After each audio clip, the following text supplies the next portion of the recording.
Olá pessoal, aqui é o professor Rafael. Hoje eu vou mostrar para vocês uma das formas de resolver a Sprint 9. A Sprint consistia em incluir um semáforo escravo, esse daqui, que estaria do outro lado de um cruzamento, e os estados desse semáforo deveriam ser complementares ao do semáforo mestre.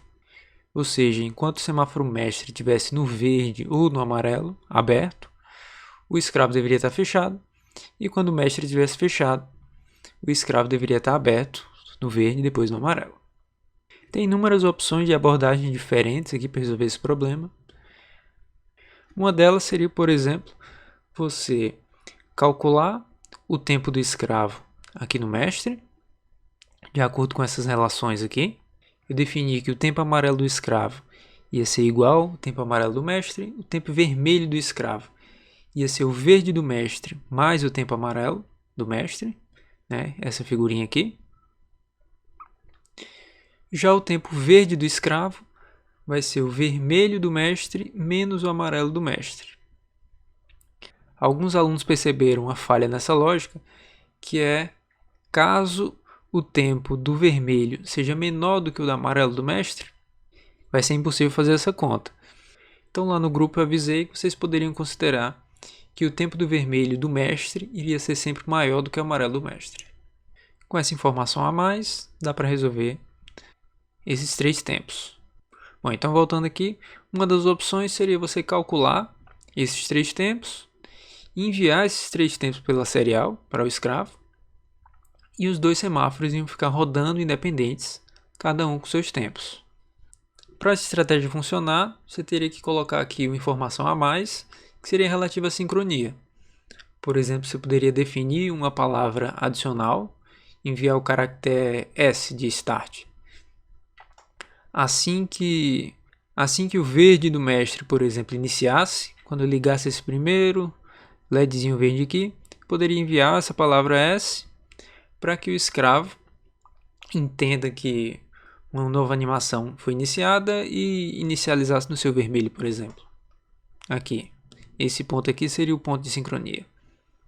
Assim que o mestre iniciasse a animação aqui do verde, ele enviava a palavra S, o escravo recebia isso, detectava e começava a sua animação também, para que os dois possam ficar em fase. Para enviar esses tempos, vocês poderiam escolher a codificação que vocês quisessem. Por exemplo, poderia enviar um tempo de cada vez, codificado em ASCII ou em decimal mesmo. Enviaria o primeiro tempo do verde, depois o tempo do amarelo, depois o tempo do vermelho, por exemplo. E o escravo do outro lado, ele teria um contador que iria receber o primeiro tempo, incrementa, recebe o segundo, incrementa, recebe o terceiro e zera e volta para o começo. Seria uma opção. Enviaria 3 tempos e receberia 3 tempos.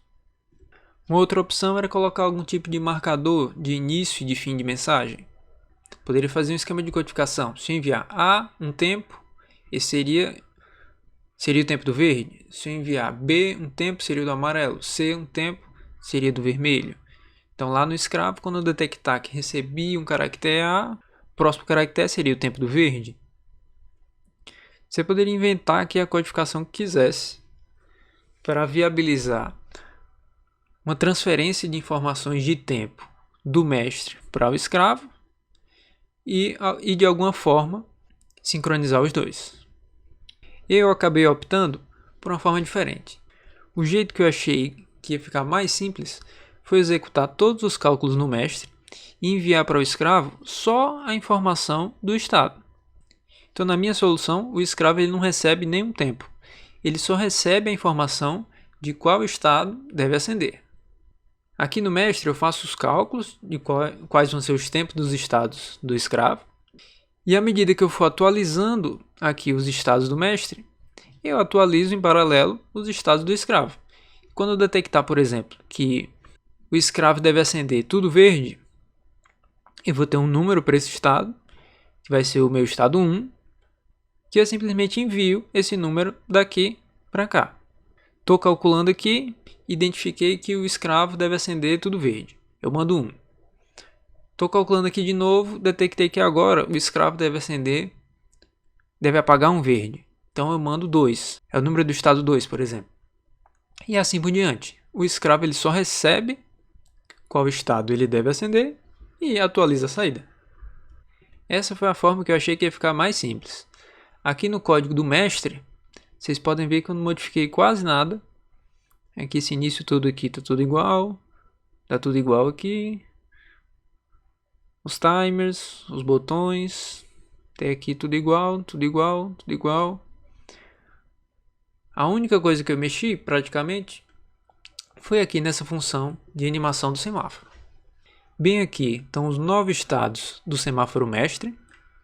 Eu não mexi em nada aqui.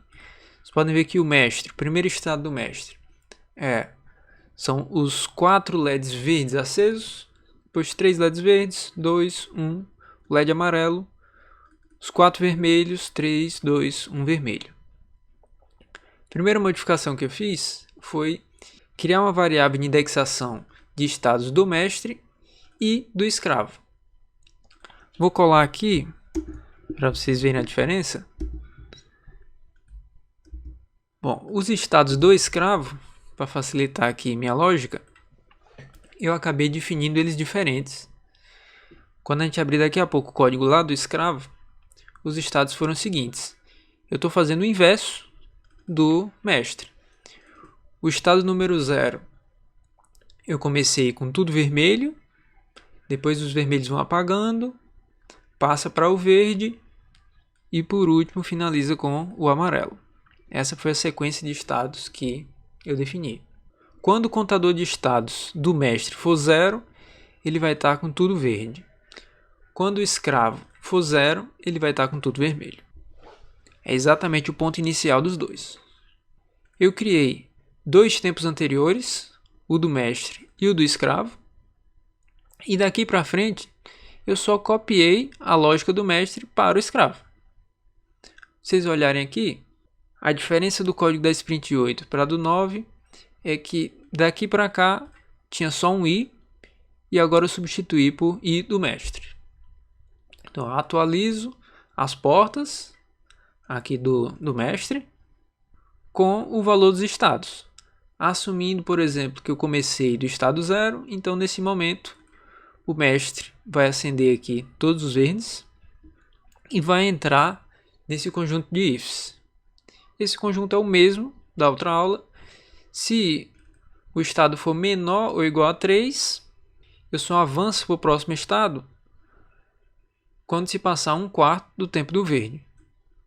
Vou fazendo isso até que chegue no tempo do amarelo, depois no tempo do vermelho. Até aqui está exatamente igual.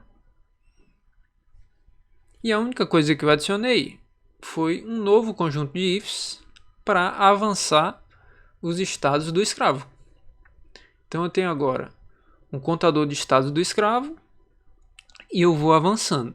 A diferença agora é que esse primeiro avanço aqui, do estado 0 até o estado 3, vai ser o tempo do vermelho do escravo. Voltando aqui, os meus estados do escravo começam no vermelho. Aqui começou no vermelho, vermelho, vermelho. Então, o tempo de estado do vermelho do escravo vai ser 1/4 da soma do tempo do mestre do verde mais o amarelo. Justamente isso aqui, né? Verde mais o amarelo. Segue na mesma. Eu vou checando se esse tempo já foi estourado. Enquanto o tempo não estourar, eu sigo com aqueles mesmos LEDs. Assim que esse tempo aqui for maior, eu avanço aqui o tempo anterior e avanço o estado para o próximo estado. Percebam que até aqui eu estou no código do mestre. Para passar essa informação para o lado do escravo, eu simplesmente envio para ele o contador de estados do escravo. Essa foi a minha estratégia. Eu poderia enviar aqui só o valor da variável direto.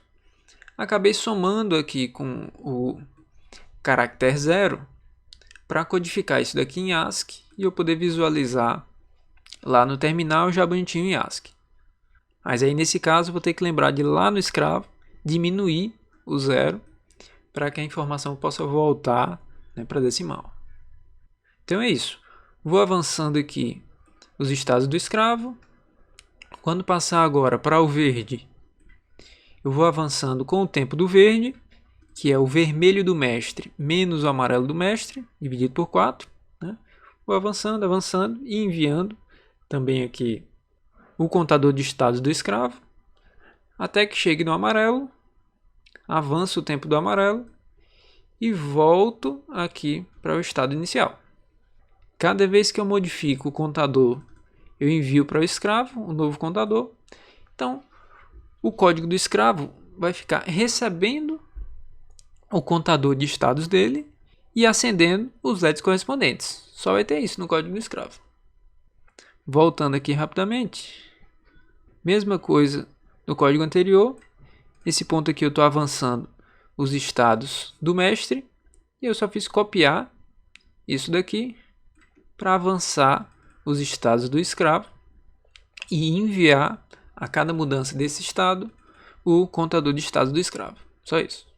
Além disso, para garantir mais ainda que eu tenha uma total sincronia, coloquei essa linha aqui a mais para garantir que caso tenha algum erro de sincronia aí pequeno entre os avanços do escravo, esse erro não seja propagado. Então ele vai dar um reset aqui e os dois vão sempre partir do mesmo ponto quando iniciar a animação. Já o código do escravo ficou super simples.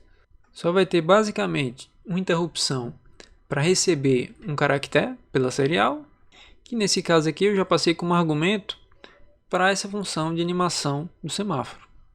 Percebam aqui que como lá no mestre eu somei o caractere 0 para ficar codificado em ASCII, aqui eu estou subtraindo esse 0, mas isso foi só para poder ficar visualizável em ASCII no programa terminal. A princípio eu poderia ter ignorado isso aqui e trabalhado direto com decimais. E aqui embaixo na função não tem absolutamente nada. Tem os estados do escravo, eles estão todos aqui, aquele que eu copiei lá do mestre.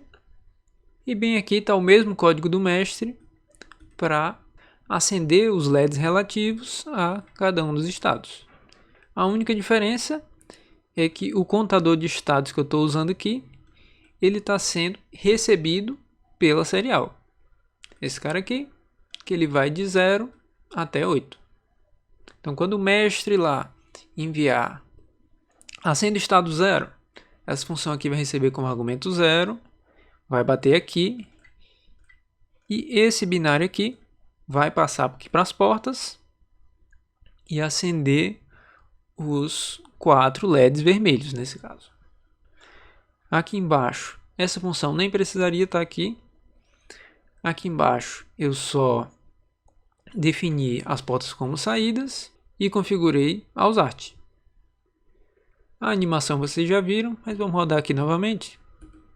Basicamente o que está acontecendo é o mestre calculando o avanço dos estados dele e os avanços dos estados do escravo também.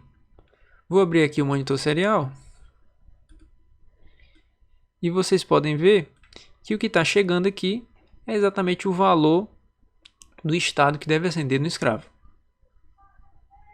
Se eu der um pause aqui, por exemplo, então ele para de enviar um estado novo e o escravo ele congela no último estado que foi enviado. Se eu der um play aqui, chegar bem aqui no começo,